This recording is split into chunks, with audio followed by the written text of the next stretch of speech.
बा कवि काका।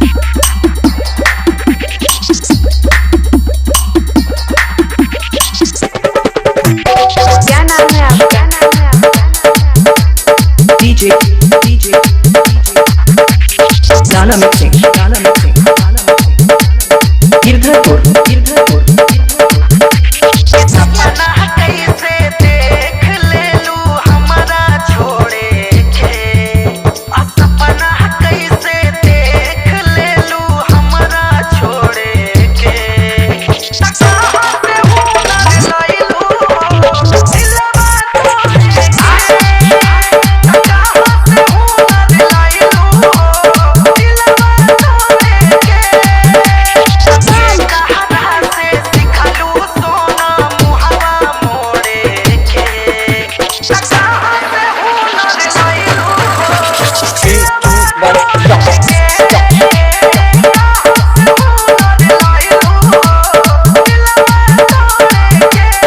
अच्छा बात तो सुनो, तुमने अपना नाम तो बताया नहीं।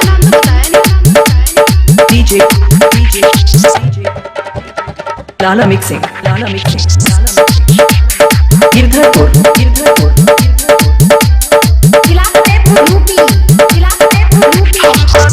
जानिए जान गुनगान बाड़ू हो, धोखा का हो लहे से आन जान बाड़ू हो,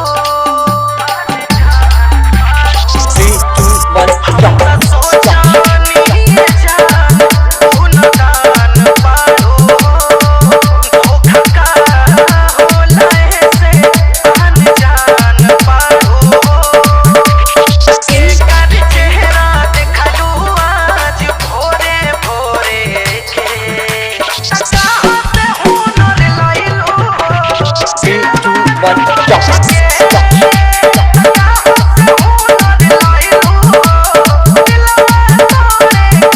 तुमने अपना नाम तो बताया नहीं। DJ गाना मिक्सिंग गिरधरपुर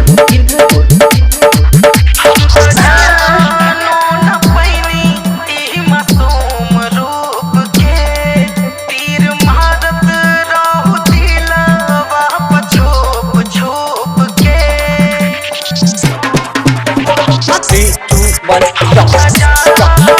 न पैनी ई मासूम रूप के, तीर मारत रहू दिलवा छुप छुप के, चांद इमरान के चोट दिहलू जोरे के, कहाँ से हुनर लइलू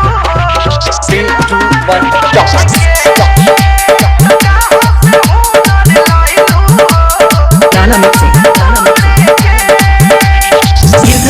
गिरधरपुर